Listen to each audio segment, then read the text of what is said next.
ಜನ ದುಡಿಯುವರ ಬಡವರ ಧ್ವನಿಯೇ ನಿಮಗಿದು ಕೆಂಪು ವಂದನೆ. ಬಾಪೂಜಿ ನಿಮಗೆ ನಮ್ಮ ವಂದನೆ. ಬಾಪೂಜಿ ನಿಮಗೆ ನಮ್ಮ ವಂದನೆ. ಜಗಜೀವನ ರಾಮ್ ನಿಮಗೆ ವಂದನೆ. ಬಾಪು ಜಗಜೀವನ ರಾಮ್ ನಿಮಗೆ ವಂದನೆ. ಬಡವರ ನ್ಯಾಯದ ಪರ ನಿಂತವರ ಸಮಾನತೆಯ ಸಾರಿದ ಅಗರ ಜತಗಾರ ನೇತಾರ ನಿಮಗಿದು ವಂದನೆ. ಜಗಜೀವ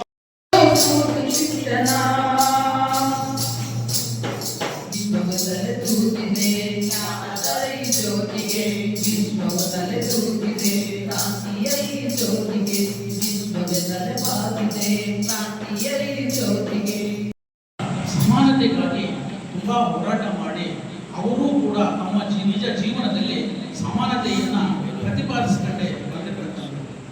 ಅದಕ್ಕಾಗಿ ಈ ದಿನವನ್ನ ಸಮತಾ ದಿನವನ್ನು ಕೂಡ ನಾವು ಆಚರಣೆ ಮಾಡ್ತೇವೆ. ಮತ್ತೆ ಬಾಬು ಜಗಜೀವನ್ ರಾಮರವರ ಸಮಾಧಿಯನ್ನು ಕೂಡ ಸಮತಾ ಸಮಾಧಿ ಅಂತಲೇ ಕರೀತಾರೆ.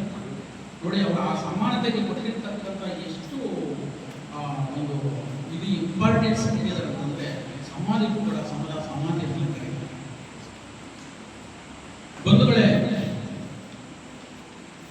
ಅವರ ಒಂದು ಜೀವನ ಚರಿತ್ರೆಯನ್ನ ಹೇಳಲಿಕ್ಕೆ ಮೊದಲು ಎರಡು ಒಂದು ಸಾಲುಗಳಲ್ಲಿ ಮಾತನ್ನು ಹೇಳಿ. ಸೊ ನಾವು ಕೂಡ ಯಾವ ವ್ಯಕ್ತಿತ್ವ ವಿಕಸನ ಮಾಡ್ಕೊಂಡಿರೋದಕ್ಕೆ ಅವ್ರಿಗೆ ಯಾವುದೇ ರೀತಿಯಾಗಿ ಸಾಮಾಜಿಕವಾಗಿ ಅಡೆತಡೆಗಳು ಬಂದರೂ ಕೂಡ ಅವ್ರನ್ನ ನಿಲ್ಸಕ್ಕೆ ಯಾರ ಕೈಲೂ ಆಗಿಲ್ಲ. ಸೊ ನಾವು ಕೂಡ ನಮ್ಮ ಜೀವನದಲ್ಲಿ ಟೈಮ್ ಮತ್ತೆ ಒಂದು ಎನರ್ಜಿ ಶಕ್ತಿಯನ್ನ ಸದುಪಯೋಗ ಪಡಿಸ್ಕೋಬೇಕಾದ್ರೆ ಅವ್ರಿಗೂ ಕೂಡ 24 ಗಂಟೆನೇ ಇದ್ದಿದ್ದು ದಿನಕ್ಕೆ.